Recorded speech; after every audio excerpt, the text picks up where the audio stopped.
Many people walk around the world, don't seek themselves, judge people. Everything that happened to them, they say that it is because of people. They don't see themselves. This attitude won't help you in the long term. It won't help you in your life. People that have purpose in their life work on themselves. They know their goals. They know what they want. So they work.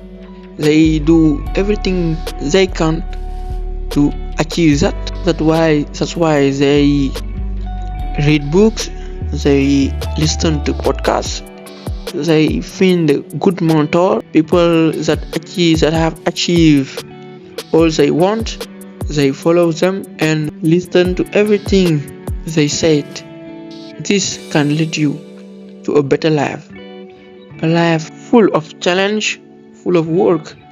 Every day is a challenge. That is a real life, a life of a man. That is life.